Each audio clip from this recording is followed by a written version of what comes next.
खेल राज? ये क्या बात कर रहे हैं सर आप? बस सर नहीं खड़ा रहना, नहीं तो गोली चल जाएगी। सर ये आप क्या कर रहे हैं सर? प्लीज गन नीचे करो। चुप। जस्ट कीप क्वाइट पूर्वी, जस्ट कीप क्वाइट। अब देखो पंकज, मैं तुम्हारे पेट पर गोली मारता हूं तो एक गोली तुम्हारे शरीर को चीरती हुई पेड़ पर ठीक वहीं जाकर के लगेगी जहां पर वो खून लगा हुआ है।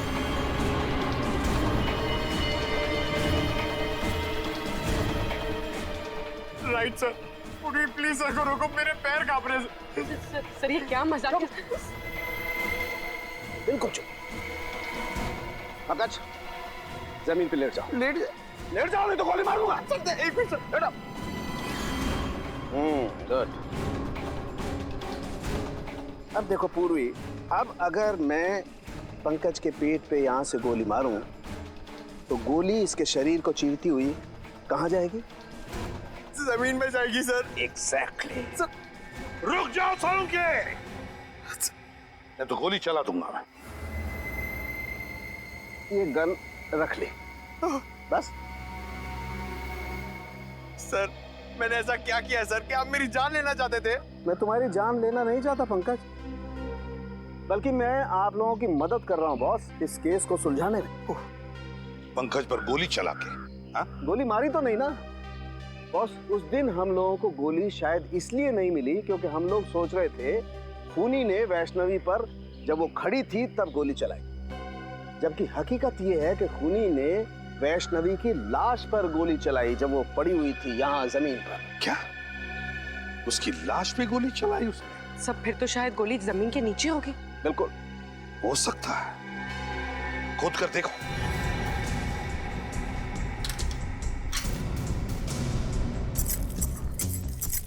मतलब साळुंखे ये खूनी हमें गुमराह कर रहा था।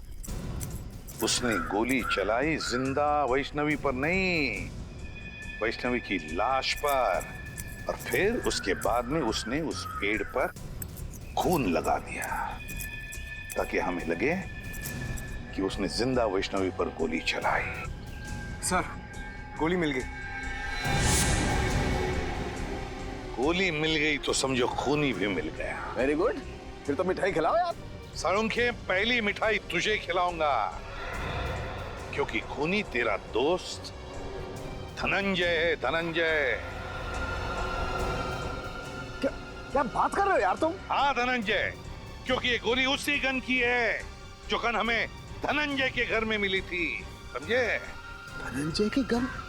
लेकिन तुम धनंजय के घर कब गए? जब तुम धनंजय के साथ कॉफी शॉप में कॉफी पी रहे थे तब। रद्दिमान, तुम मेरे दोस्त पर शक कर रहे हो और तुमने मुझे इस बारे में बताया क्यों नहीं? जरूरी नहीं समझा।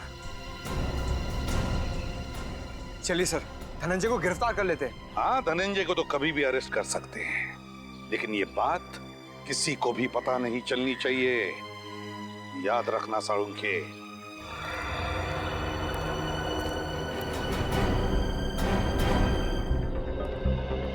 डॉक्टर अविनाश की मौत हो चुकी है। आपको लगता है उनके परिवार वाले वैष्णवी के बारे में जानते होंगे? नहीं तो यही है कि जानते हो, क्योंकि डॉक्टर अविनाश का परिवार एक अकेली कड़ी है जो हमें वैष्णवी के अतीत के साथ जोड़ती है। आप लोग ये घर खरीदने के लिए आए हैं क्या? जी नहीं, हम लोग डॉक्टर अविनाश के परिवार वालों से मिलने आए हैं। पर यहाँ तो कोई भी नहीं रहता। कोई भी नहीं रहता? तो फिर डॉक्टर साहब का परिवार कहाँ रहता है? उसका तो बस एक ही बेटा है, अनिरुद्ध। 15 साल पहले अविनाश उसी से मिलने के लिए अमेरिका गया था, पर वापस ही नहीं आया।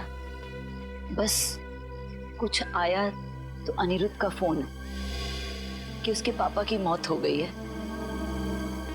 तो ये अनिरुद्ध कभी यहाँ आता नहीं है? बस आता है कभी कभार, 2-3 महीने में एक चक्कर लगा लेता है।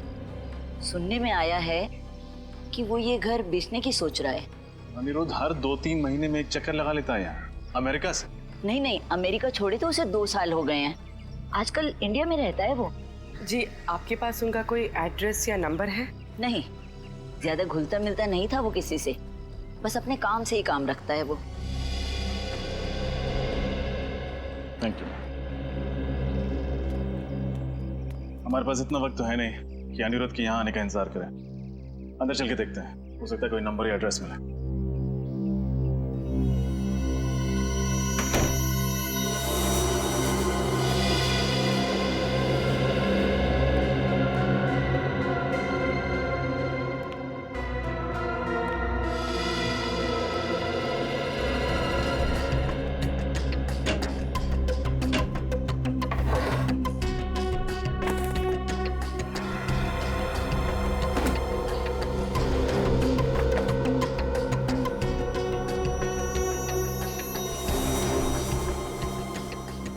सर ये देखिए मिस्टर अविनाश का पासपोर्ट। लेकिन डॉक्टर अविनाश की मौत तो अमेरिका में हुई थी, उसका पासपोर्ट यहाँ कैसे पहुंचा? हो सकता है उनका बेटा वापस लेके आया। ये क्या? पासपोर्ट में कहीं भी अमेरिकन वीजा तो लगा हुआ है ही नहीं। इसका मतलब डॉक्टर अविनाश कभी अमेरिका गए ही नहीं। तो इसका मतलब वो औरत झूठ बोल रही थी हमसे। हाँ सचिन, या तो वो औरत झूठ बोल रही थी या फिर अविनाश का बेटा अनिरुद्ध कोई खेल खेल रहा है। इस केस ने दिमाग घुमा दिया सचिन। पहले हमें जॉगर्स पार्क से एक लाश मिलती है जिसकी बॉडी का डीएनए उसके रगों के खून के डीएनए से मैच नहीं करता है। फिर हमें पता चलता है कि वो लाश है डॉक्टर वैष्णवी की। उनके पति धनंजय का कहना है कि डॉक्टर वैष्णवी की लाश अभी भी बिल्कुल वैसी दिखती है जैसे वैष्णवी 20 साल पहले दिखती थी। 20 साल से लाश में कोई चेंज नहीं हुआ। सारंग के साहब ने बताया कि वो इसलिए क्योंकि लाश को मम्मी की तरह सुरक्षित रखा गया था। डॉक्टर वैष्णवी किसी खास प्रोजेक्ट पे काम कर रही थी और जिस आदमी को उसके बारे में मालूम था, डॉक्टर अविनाश, उनके बेटे अनिरुद्ध का कहना है कि उनकी मौत भी 15 साल पहले किसी रहस्यमय तरीके से हो गई। वो प्रोजेक्ट कौन सा था, इसके बारे में अभी तक पता नहीं चला। लेकिन सर एक बहुत चौंका देने वाली बात पता चली है सर। क्या? डॉक्टर अविनाश की कुंडली कहती है कि ना उनकी कभी शादी हुई ना ही उनका कोई बेटा था सर। हा? मतलब उनके पड़ोस में रहने वाली वो औरत हमसे झूठ बोल रही थी। या तो वो औरत झूठ बोल रही है या फिर कोई ढोंगी डॉक्टर अविनाश का बेटा बनकर ये सारी कहानियां फैला रहा है। अभिजीत, वैष्णवी 47 साल की होने के बावजूद 27 साल की क्यों दिख रही थी और उसकी लाश सड़ना क्यों नहीं शुरू हुई, इसका राज पता चल गया है मुझे। क्या राज है सर? प्लास्टिनेशन। प्लास्टिनेशन? हाँ, ये एक नया तरीका है लाशों को बरसों बरस एक लंबे समय तक प्रिजर्व करके रखने का। इसका मतलब सर इजिप्ट में जैसे लाशों को मम्मी बना के रखा जाता है वैसे? बिल्कुल ठीक निकल, वैसे ही। लेकिन इसमें एक फर्क है। फर्क यह है कि इसमें लाश के अंदर का तरल पदार्थ लिक्विड बाहर निकाल लिया जाता है और उसकी जगह पर लिक्विड प्लास्टिक लाश के अंदर डाल दिया जाता है। और जब वो लिक्विड प्लास्टिक ठोस हो जाता है, जम जाता है, तो फिर लाश वैसी की वैसी रहती है, उसमें जरा भी फर्क नहीं पड़ता है। हाँ, मैंने भी किसी साइंस जर्नल में इस तकनीक के बारे में पढ़ा था सर। लेकिन जहां तक मेरा अंदाजा है, इसमें लाश की खाल निकाल ली जाती है ना। लेकिन वैष्णवी की खाल तो ज्यों की त्यों है। यही वो वजह है जिसके कारण हम इस केस में गोल गोल घूम रहे थे। दरअसल वैष्णवी ने एक ऐसा फार्मूला इजाद कर लिया था जिसकी वजह से लाश की चमड़ी बिल्कुल भी नहीं बदलती है, वैसी की वैसी बनी रहती है, हमेशा जवान। और सर क्या ये मुमकिन हो सकता है? हाँ, बिल्कुल मुमकिन है। साइंस में नामुमकिन कुछ भी नहीं होता है और ये वैष्णवी ने करके दिखा दिया। वैष्णवी ने एक ऐसे फार्मूले का आविष्कार किया जिसमें इंसान की चमड़ी में नए पैदा होने वाले सेल्स की संख्या मरने वाले सेल्स से ज्यादा होती है और इसीलिए इंसान की चमड़ी हमेशा वैसी की वैसी बनी रहती है। और अब इस फार्मूले का पता मुझे भी चल गया है। इसका मतलब ये फार्मूला वैष्णवी ने अपने ऊपर इस्तेमाल किया होगा, इसीलिए उसकी त्वचा 20 साल से वैसी की वैसी है। या फिर उस खूनी ने वैष्णवी के ऊपर एक्सपेरिमेंट किया होगा। जो भी है, वैष्णवी की मौत के पीछे का कारण ये नया आविष्कार है डॉक्टर साहब, ये नई खोज। प्लीज सर जल्दी आइए, मैं खतरे में हूँ। तारिका, तारिका खतरे में। Come on Tarika. Tarika, my God. Tarika, Tarika, Tarika, my God, इसकी नब्ज बहुत स्लो हो गई है यार। सर कुछ कीजिए ना। एक मिनट, मैं आता हूँ। तारिका, तारिका, तारिका, तारिका, उठो। तारिका, तारिका, तारिका, उठो। Are you okay? Are you okay? हाँ मैं ठीक हूँ। ये कैसे कैसे हुआ ये सब? वो कैंटीन से जब अंदर आए मैंने देखा कि वहाँ पे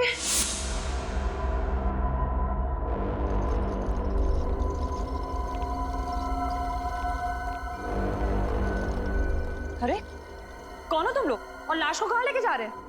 हम लोग जीके हॉस्पिटल से आए हैं। डॉक्टर सालुंके साहब ने हमें लाश को वहाँ के मोर्ग में लाने को कहा है। क्या? लेकिन मुझे तो कुछ नहीं बताया सालुंके सर ने इस बारे में। और ये फाइल का छुपा के ले जा रहे हो? सालुंके साहब ने फाइल भी मंगाई है। तो हम चलें? नहीं रुको, पहले मैं सर से एक बार बात कर लूं।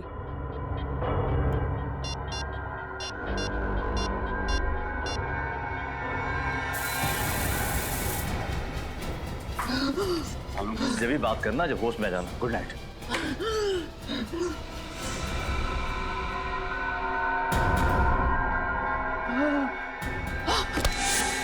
सर ये बात समझ में नहीं आई, कोई लाश क्यों चुराएगा?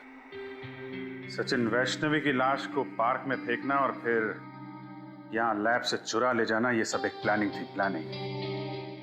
खूनी वो फार्मूला चुराना चाहता है तो सालुंके साहब ने बड़ी मेहनत से इस लैब में तैयार किया था। मतलब सर जब वो खूनी फार्मूला नहीं बना पाया तो उसने ये सब हमें गुमराह करने के लिए किया। करेक्ट, हमें गुमराह कर रहा है वो।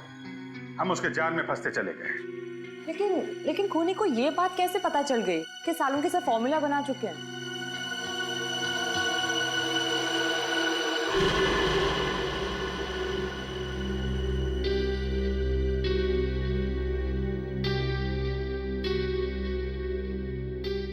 सालुंके साहब, कहीं आपने तो किसी को? आई एम सॉरी अभिजीत, लेकिन मैंने वो फार्मूला धनंजय को बताया था, लेकिन वो ऐसा आदमी है नहीं। केस की इंपॉर्टेंट डिटेल्स आप बाहर वालों के साथ शेयर कर रहे हैं। इतनी बड़ी भूल आप कर कैसे सकते हैं सालुंके साहब? मुझसे गलती हो गई, आई नो, मैं मानता हूं, लेकिन धनंजय मेरा दोस्त है यार। दोस्त खूनी नहीं हो सकता? धनंजय खूनी? हाँ, या तो धनंजय खूनी है या फिर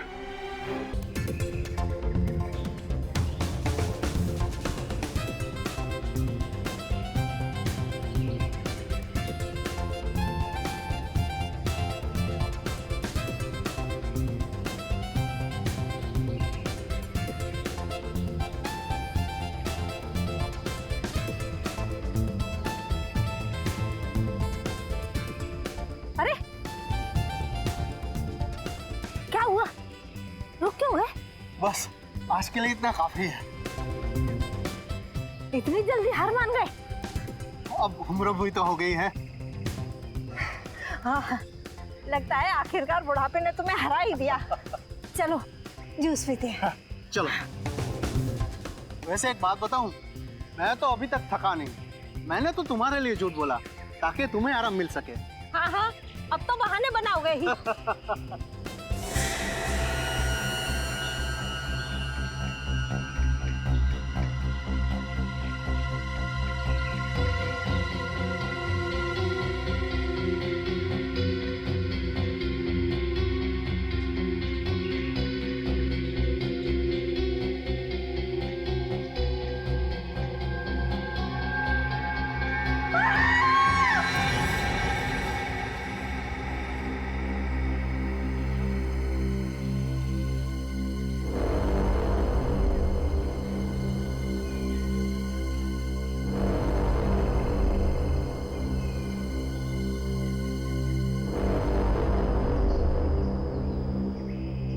देखो बॉस, इस लड़की के कपड़ों पर ये गन पाउडर लगा हुआ है।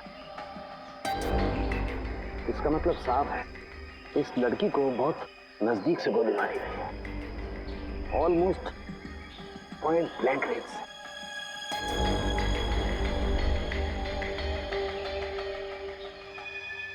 सालुंके,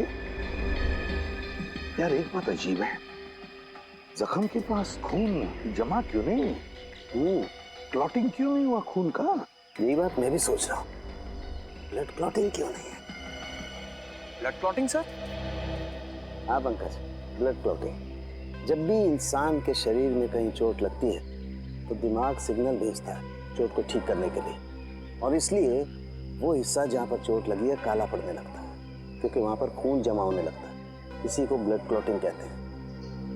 लेकिन यहाँ पर ब्लड क्लॉटिंग का कोई निशान क्यों नहीं है? पर सर, एक मरे हुए इंसान का दिमाग सिग्नल कैसे भेज सकता है? भेज सकता है पंकज, जरूर भेज सकता है, क्योंकि मरने के बाद भी कुछ देर तक इंसान का दिमाग जिंदा रहता है। वो पूरी कोशिश करता है चोट को ठीक करने की। थैंक यू सर, मुझे तो पता ही नहीं था। सर, हो सकता है इस लड़की को कोई बीमारी हो, इसी वजह से ब्लड क्लॉटिंग नहीं हुई। हाँ, हो सकता है पूरी। हो सकता है ये डायबिटीज या हीमोफीलिया की बीमार हो। ऑटोप्सी के बाद पता लगेगा। पूर्वी, पलटाओ इसे।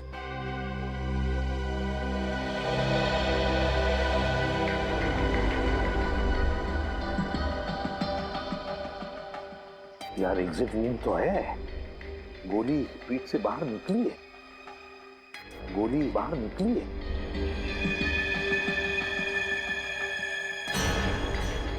पूर्वी, पंकज देखो वहां पर खून की छींटें हैं, देखो जरा अच्छी तरह से गोली फंसी हुई है क्या? सर,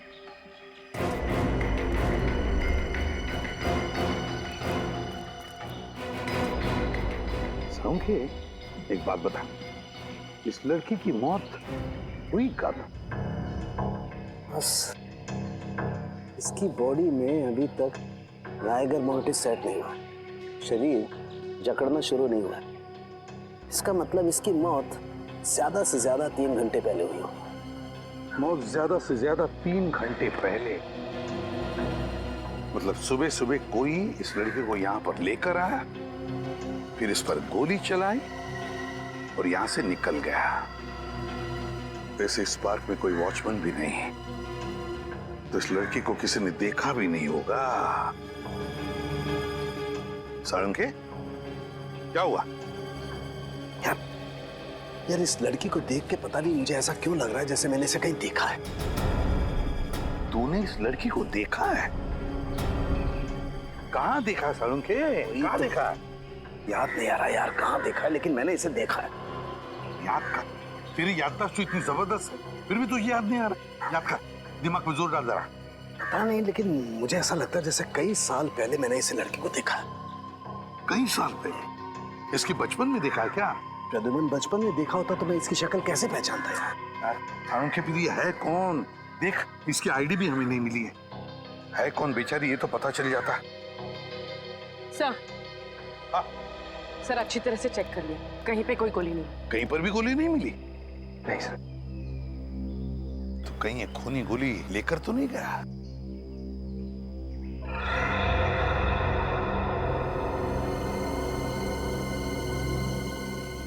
पूर्वी, वो देखो,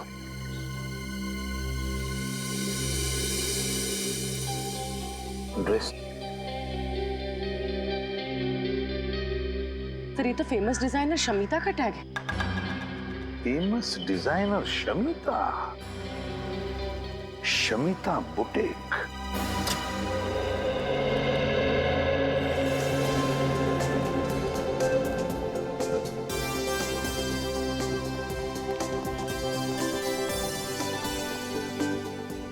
वेलकम टू शमिता's बुटीक। आपके फीचर्स और कॉम्प्लेक्शन को देखकर लग रहा है कि ये ड्रेस आप पर बहुत खिलेगा। एकदम सही कह रही है पूरी, ले लो ये ड्रेस। देखा, अब तो आपके बॉयफ्रेंड ने भी कह दिया, अब तो आप ले ही लो। मैडम, आपको कुछ दिखाना है। CID? I am so sorry, मैंने आपको पहचाना नहीं था। कोई बात नहीं, ये बैज तो आपने देख लिया, अभी टैग देखिए और बताइए ये आप ही के बुटीक का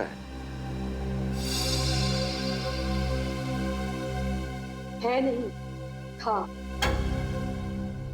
हाँ, मतलब ये टैग हम बहुत साल पहले यूज करते थे, करीब 15 साल पहले।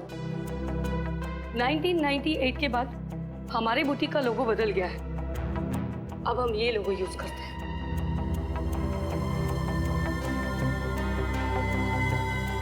पंद्रह साल पुराना लोगो? मतलब उस लड़की ने इतने पुराने कपड़े पहने थे? पर वो कपड़े देखने में तो एकदम नए लग रहे थे। आप लोग किस लड़की के बारे में बात कर रहे हैं? इसके बारे में। ओह माय गॉड, क्या हुआ इसे? इस लड़की की मौत हो चुकी है। क्या आपने पहले कभी इसे देखा? जी नहीं। अब ये कैसे पता चलेगा कि ये लड़की है कौन? ये तुम क्या कह रही हो तारिक? तुमने ठीक तरह से टेस्ट किया? आज तो 3 बार चेक कर चुकी हूँ, हर बार वही रिजल्ट आ रहा है। This is impossible. कैसे हो सकता है ये? अरे क्यों नहीं हो सकता? जब डॉक्टर तारिका कह रही है तो बिल्कुल हो सकता है। वैसे सर ये बहस किस बात पे हो रही थी? सचिन, दरअसल वो अरे तारिका जी इनसे क्यों डर रही हैं? ये तो अपने डॉक्टर साहब के। बोलिए बोलिए। अभिजीत, इस लड़की के रगों में जो खून है वो इस लड़की का है ही नहीं। ये क्या कह रहे हैं? इस लड़की का खून इसका नहीं है तो फिर किसका है? वो तो पता नहीं, लेकिन इस लड़की का तो 100% नहीं है, क्योंकि इसके खून का डीएनए और लड़की का डीएनए अलग है।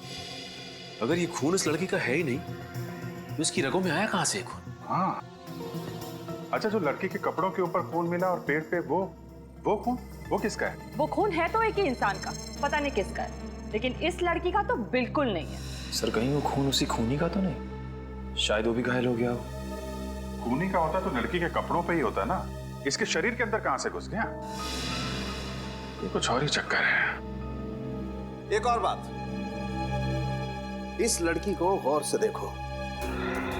इसे लैब में आए हुए लगभग 5 घंटे हो गए और उससे 3-4 घंटे पहले इसकी मौत हुई है। तो तकरीबन 8 से 9 घंटे पहले इस लड़की की मौत हुई है। लेकिन ये देखो, इसकी चमड़ी देखो, जरा भी नहीं बदली है, कोई फर्क नहीं पड़ा है। और देखो, ये इस लड़की का हाथ देखो, देख रहे हो? जरा भी रायगर मोर्टिस सेट नहीं हुआ है, बॉडी जरा भी नहीं जकड़ी है। और इसकी वजह अभी तक ढूंढ नहीं पाया हूं अभिजीत, लेकिन थोड़ा वक्त दो, मैं जरूर ढूंढ निकालूंगा कि आखिर इस सब की वजह क्या है। अच्छा डॉक्टर साहब, आप कह रहे थे कि इस लड़की को आप कुछ पहचानते हैं? हाँ। कुछ याद आया कौन है लड़की?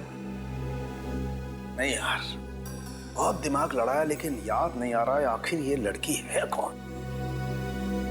कोई बात नहीं, कोई तो जानता होगा इसे। सर ये मेरी बीवी वैष्णवी।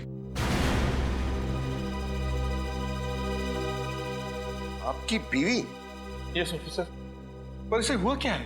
धनंजय जी, वैष्णवी का खून हुआ है। क्या?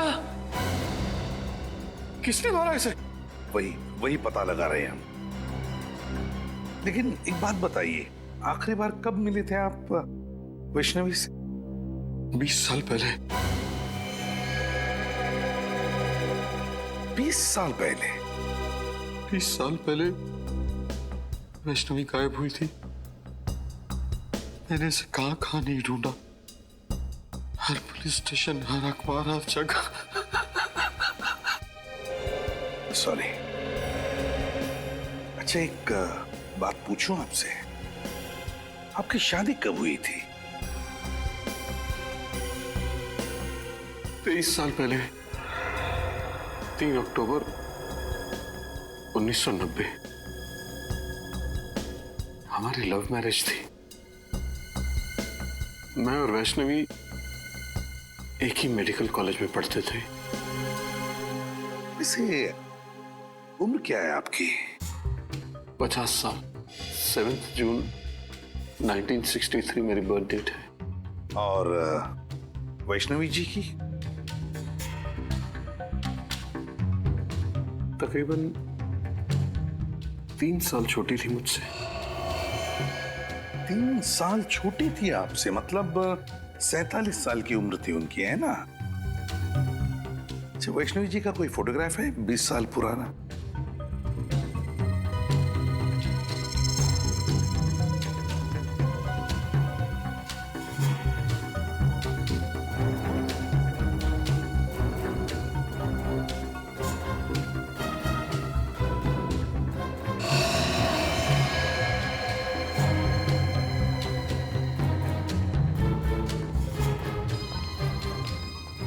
सर, वैष्णवी 20 साल पहले जैसे लगती थी, आज भी ठीक वैसे ही लगती है। हाँ सर, उम्र के साथ साथ इनके चेहरे में तो कोई बदलाव आया ही नहीं। वही तो है ना बड़ी अजीब बात। एक औरत जो 20 साल पहले जैसे दिखती थी, आज भी बिल्कुल वैसे ही दिखती है। ये कैसे? ये मम्मी है। ये मम्मी है? हाँ सचिन, जैसी पिरामिड्स में मिली है वैसी मम्मी, लेकिन इस मम्मी को बनाने में एक अलग टेक्निक का इस्तेमाल किया गया है।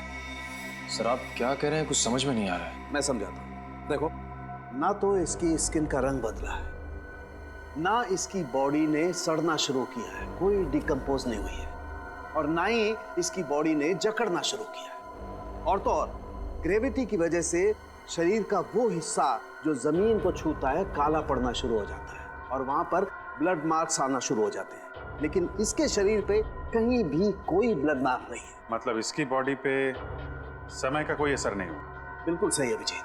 तो फिर पता कैसे चलेगा कि वैष्णवी की मौत कब हुई? हाँ, वैष्णवी। अरे इसे तो मैं जानता हूँ, इसे ही तो मैं याद करने की कोशिश कर रहा था यार। इसे मैं जानता हूँ, ये मेरे साथ मेडिकल कॉलेज में पढ़ती थी। What a brilliant student she was. ये तो MKM कॉलेज में साइंस की प्रोफेसर थी। आज से 20 साल पहले वैष्णवी इसी कॉलेज में पढ़ाती थी। बहुत ही टैलेंटेड लड़की थी। हम सबको लगता था कि एक दिन वो बहुत आगे जाएगी, लेकिन बहुत बुरा हुआ उसके साथ। अच्छा, आपको कुछ याद है 20 साल पहले की? मेरा मतलब है, हम ये जानना चाहते कि क्या वैष्णवी का किसी के साथ कोई झगड़ा था या फिर दुश्मनी, नहीं नहीं, वो तो सबकी फेवरेट थी। उसका किसी से कोई झगड़ा नहीं था। अगर किसी को कोई प्रॉब्लम होती थी तो वो वैष्णवी के पास जाकर ही सलाह मांगता था। अच्छा, वैष्णवी आखिरी बार कॉलेज कब आई थी, कुछ बता सकते हैं आप? 6 मई 1993। 6 मई 1993? क्या बात है, आपकी याददाश्त की तो तारीफ करनी चाहिए। मुझे इसलिए याद है क्योंकि उस दिन मेरा बर्थडे था और उस दिन भी वैष्णवी हमेशा की तरह कॉलेज से जल्दी चली गई थी और शाम को पार्टी में भी नहीं आई और उसके बाद वो कॉलेज कभी नहीं आई। हमेशा की तरह जल्दी चली गई मतलब? क्या वो अक्सर कॉलेज से जल्दी जाती थी? हर रोज नहीं, गुरुवार को। हर गुरुवार को कॉलेज से 1 बजे ही चली जाती थी। हर गुरुवार को दोपहर के 1 बजे? क्यों, कहाँ जाती थी वो? ये तो उसने कभी किसी को बताया नहीं। इसका जवाब तो डॉक्टर अविनाश ही दे सकते हैं। डॉक्टर अविनाश? जी, डॉक्टर अविनाश उस वक्त के प्रिंसिपल थे। उन्होंने ही उसे हर गुरुवार को 1 बजे जाने की परमिशन दे रखी थी। अच्छा, डॉक्टर अविनाश रहते कहाँ ये डॉक्टर अविनाश?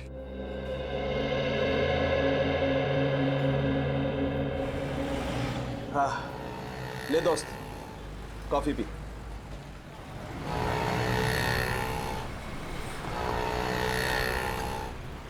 यकीन नहीं आ रहा, इतने साल पुराना दोस्त मेरे सामने बैठा है। आज अतीत की यादों के पलों को जीने से अच्छा और क्या है। बात तो सही कह रहा धनंजय, लेकिन एक बात कहूं, अतीत की यादों में अपने आप को इतना भी नहीं जकड़ लेना चाहिए कि जिंदगी से घुटन होने लगे। कम ऑन यार, दिल छोटा नहीं करते। अच्छा देख देख, मैं तेरे लिए क्या लाया हूं। क्या है? खोल कर देखना यार।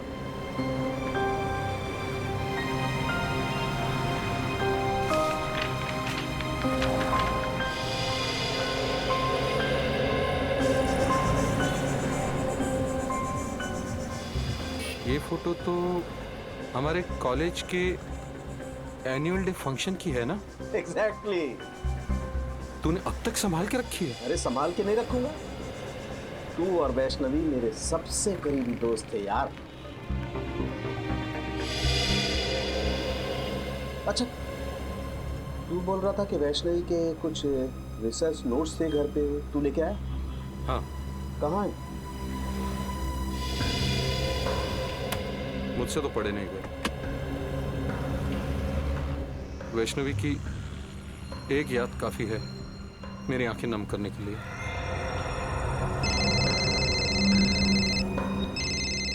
एक मिनट। हेलो वो धनंजय तेरे साथ है ना? हाँ, क्यों? उससे पूछ कि वैष्णवी हर गुरुवार को दोपहर के 1 और शाम के 7 बजे के बीच कहाँ जाती थी। और एक बात, धनंजय से पूछ ले कि क्या वो हमें वैष्णवी के रिसर्च पेपर्स, मेरा मतलब है रिसर्च की जो फाइल्स हैं, वो दे सकता है क्या? हाँ ठीक, ओके। अच्छा धनंजय, तुझे मालूम है कि हर गुरुवार को वैष्णवी 1 से 7 बजे तक कॉलेज के बाहर कहाँ जाया करती थी? नहीं यार, मुझे इस बात का बिल्कुल अंदाज़ा नहीं था।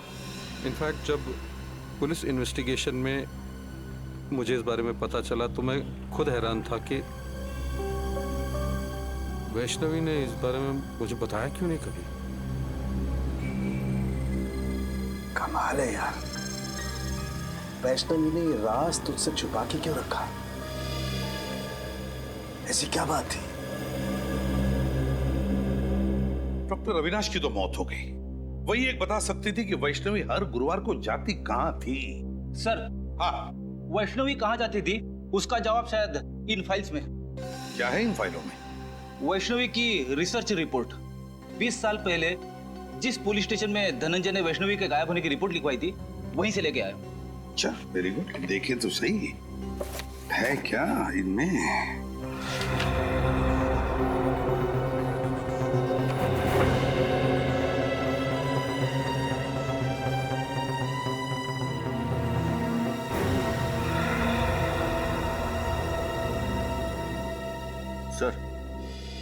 सर ये देखिए, वैष्णवी गायब होने से पहले 2 रिसर्च प्रोजेक्ट पर काम कर रही थी, एक पोस्टमार्टम और एक प्रीमार्टम। सर, पोस्टमार्टम के बारे में तो सुना है, जो सालुंके साहब लाशों के साथ करते। ये प्रीमार्टम क्या होता है? फ्रेडी, प्रीमार्टम शरीर की वो स्थिति है, शरीर की वो स्थिति जो किसी भी इंसान के मरने से पहले होती है, मरने से पहले। और फिर पोस्टमार्टम तो तुम जानते ही हो। लेकिन एक बात समझ में नहीं आ रही है कि वैष्णवी इन 2 विषयों पर ही क्यों, प्रीमार्टम और पोस्टमार्टम, इन 2 विषयों पर ही क्यों रिसर्च कर रही थी? क्यों, ऐसा क्या खोज रही थी वो? किस बात पर रिसर्च कर रही थी? कहीं ना कहीं तो कुछ भी तो मिलना ही चाहिए। ये क्या है? ओह, वैष्णवी ये रिसर्च कर रही थी, ये खोजने की कोशिश कर रही थी वैष्णवी, जिससे इंसान का शरीर अनश्वर रह सके, अनश्वर, इमॉर्टल, चिरंजीव।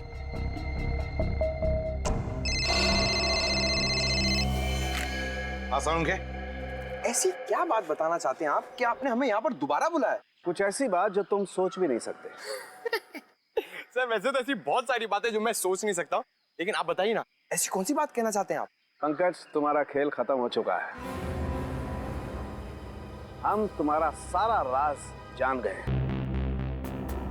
कोना कोना छान मारो, हो सकता है धनंजय घर में ही छुपा हो।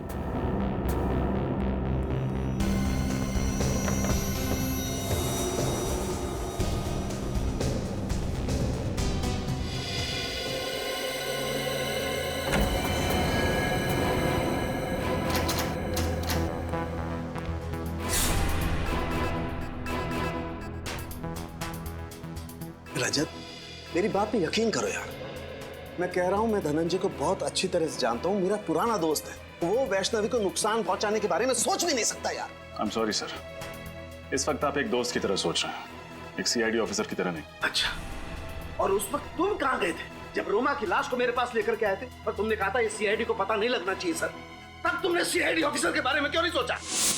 तुम्हें पता है रजत, सीआईडी को जब कोई लाश मिलती है तो सबसे पहले फॉरेंसिक लैब में आती है, और तुम उसे कहां ले गए? वहां प्राइवेट नर्सिंग होम में। सर, आप इसे मेरा पागलपन समझिए या कमजोरी। मैं एसीपी सर से तब तक नजरें नहीं मिलाऊंगा जब तक मैं अपने ऊपर लगे हुए सारे इल्जाम गलत साबित नहीं कर देता।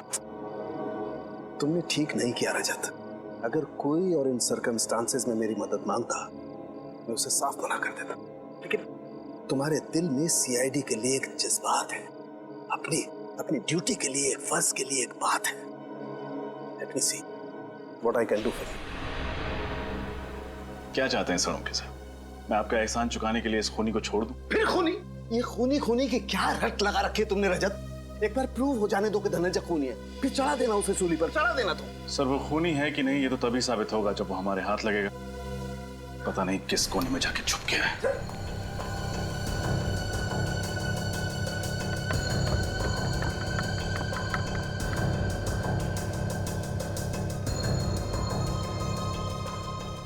हाँ सचिन, कुछ मिला क्या? हाँ सर, ये देखिए चाय का मग और उल्टी रखी किताब। इसका मतलब कुछ देर पहले यहाँ बैठकर कोई किताब पढ़ रहा था। कोई और नहीं सचिन, जरूर धनंजय ही होगा। किसी ने उन्हें खबर कर दी होगी कि हम आने वाले हैं। बस भाग गया। क्या हुआ? तुम मेरी तरफ इस तरह से घूर के क्यों देख रहे हो? हाँ? क्या मतलब क्या तुम्हारा? साथ में था ना मैं तुम्हारे।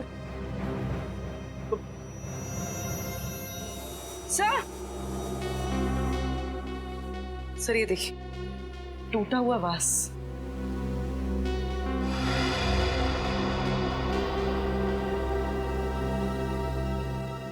सर इसमें तो खून भी लगा हुआ, देखिए।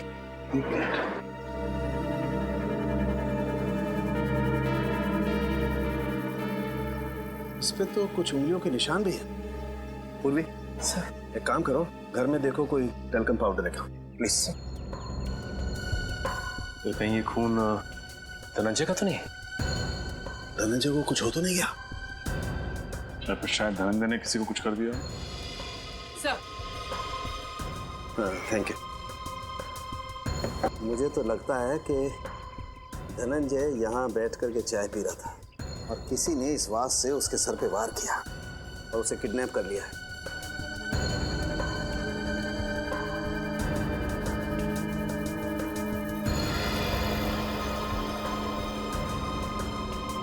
अब इस फिंगरप्रिंट का फोटो ले लेते हैं।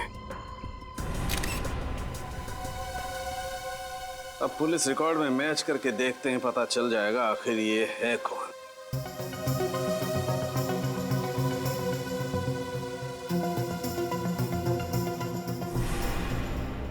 ओह, ये तो बालू है। हेलो, कौन है वो? बालू इस वक्त कहाँ है वो? ठीक है, कड़ी नजर रखो उस पर, कहीं भी नहीं जाना चाहिए वो।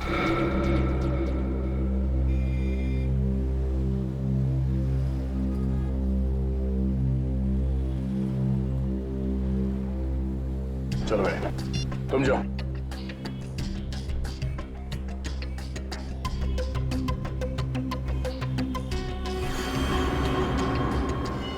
सीआईडी के सबूतों के साथ छेड़खानी करने की हिम्मत कैसे की तूने? माफ करना साहब, मैंने सब पैसों के लिए किया। किसने दिए थे पैसे? साहब वो अनिरुद्ध ने दिया था। अनिरुद्ध? फिर ये तो डॉक्टर अविनाश का बेटा है। वही कर रहा है ये सब। पहले अपने पिताजी के अमेरिका जाने की झूठी कहानी सुनाई और अब इनसे गैर कानूनी काम करवा रहा है। ठिकाना कहाँ है उस अनिरुद्ध का?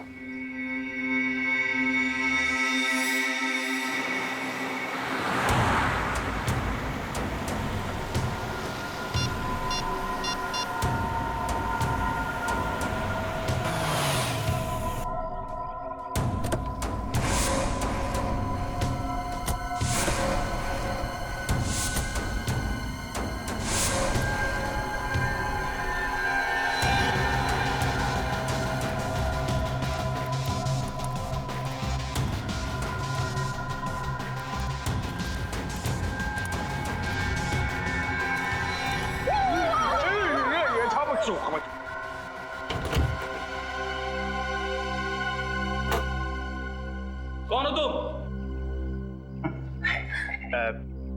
तुरफरमारे बर्फा। बफा? ये बाहर से आए हैं। ये है मिस्टर बफा और ये है मिस्टर चफाब। क्यों आया? महफूज की तरह जरफान होना चाहता हूँ।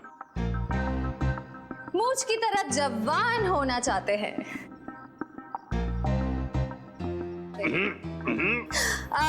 इनके कहने का मतलब है कि इन्हें पता चला है कि तुम्हारे बॉस के पास एक स्पेशल फॉर्मूला है जिससे लोग जवान हो जाते हैं। और ये वो फॉर्मूला खरीदना चाहते हैं। नहीं, ऐसा कुछ नहीं है। चलो निकले यहाँ से। दरफात तरफोड़ के हरफात पे रख देंगे।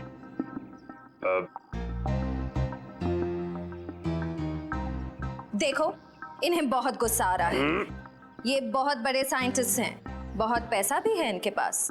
अपने बॉस से मिलवा दो, बहुत फायदा हो जाएगा। यहीं रुको, मैं बॉस से बात करता हूँ।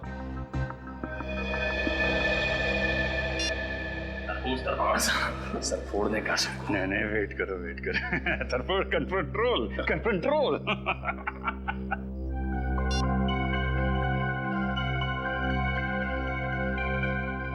हथियार तो नहीं है ना पास में?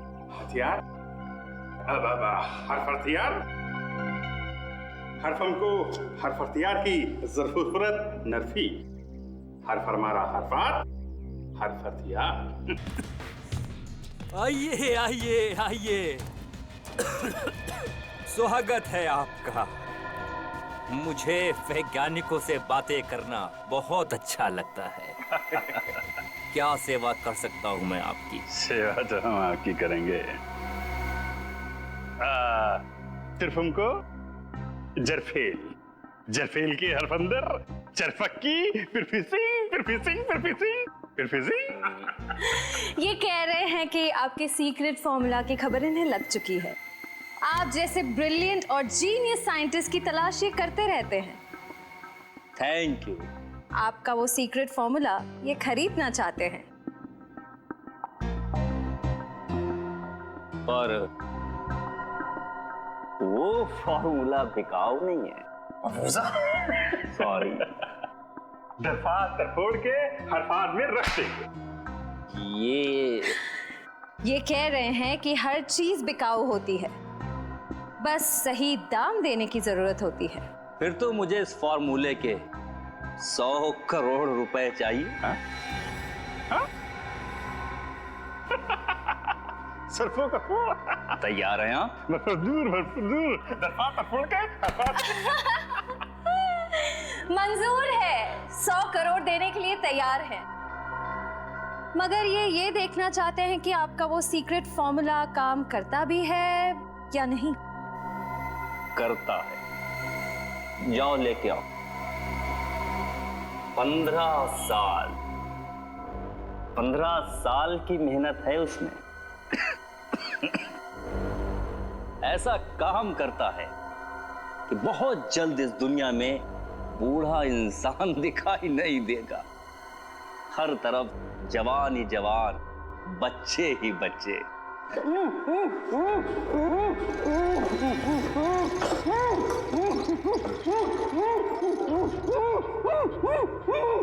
देखिए कैसे मैं इस 55 साल के आदमी को अपने सॉल्यूशन की मदद से 25 साल का नौजवान बना दूंगा। दरफात तरफोड़ दो। ये पूछ रहे हैं आप ये सब करेंगे कैसे? विज्ञान। जैसे जैसे इंसान की उम्र बढ़ती जाती है, उसके शरीर के सेल्स की मरने की संख्या नए पैदा होने वाले सेल्स से कहीं अधिक ज्यादा हो जाती है, जबकि हमारे बचपन में या जवानी में ऐसा नहीं होता। अब देखिए, इस सॉल्यूशन की मदद से मैं इसकी खाल को फिर से जवान कर दूंगा, क्योंकि नए पैदा होने वाले सेल्स की संख्या मरने की संख्या से कहीं अधिक ज्यादा हो जाएंगे।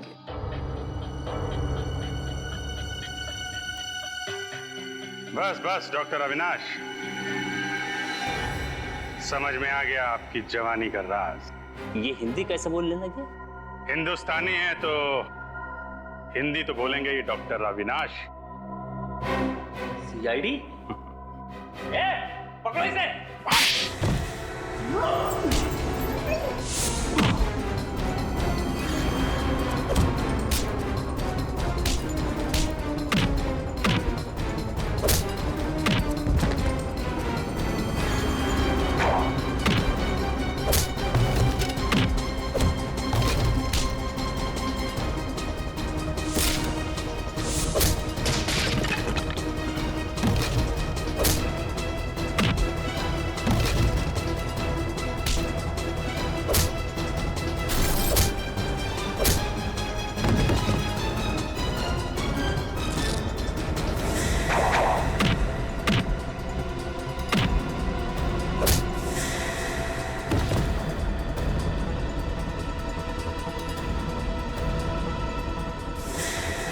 बुढ़ापे में इतनी भाग दौड़ अच्छी नहीं है अविनाश जी।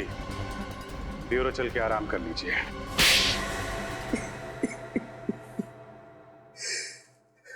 वैष्णवी के रिसर्च के बारे में सिर्फ मैं ही जानता था।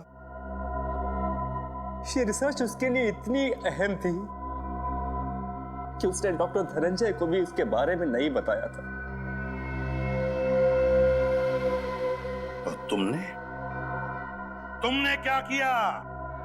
विश्वासघात, वैष्णवी का विश्वासघात किया तुमने उस फॉर्मूले के लिए जिसके लिए उसने बरसों तक मेहनत की थी।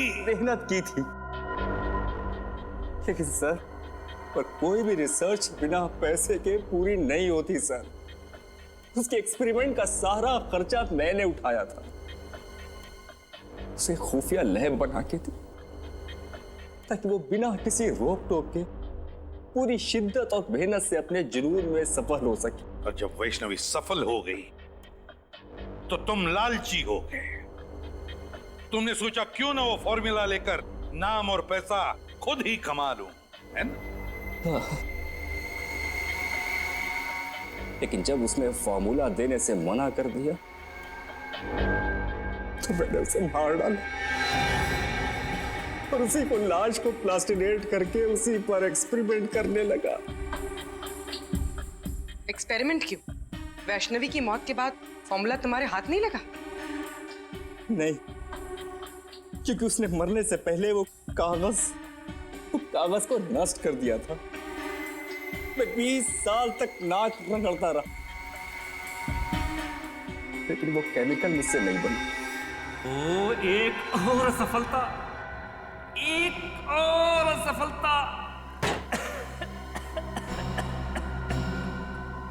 न जाने कितनी बार मुझे फेल होना पड़ेगा अपने इस एक्सपेरिमेंट में। हमें गुमराह करने के लिए तुमने वैष्णवी की लाश को पार्क में फेंक दिया। तुम जानते थे कि सीआईडी वाले आज नहीं तो कल उस केमिकल के बारे में जरूर पता लगा लेंगे और मौका मिलते तुम उसे चुरा लोगे, हैं? हाँ, और मेरा प्लान कामयाब भी हो गया था। लेकिन उस केमिकल को बेचने से पहले आप लोग मुझ तक पहुंच गए। बड़े बड़े मुजरिमों के पापी इरादों पर पानी फिरा है सीआईडी ने, समझे? अब जेल में सड़ते बैठ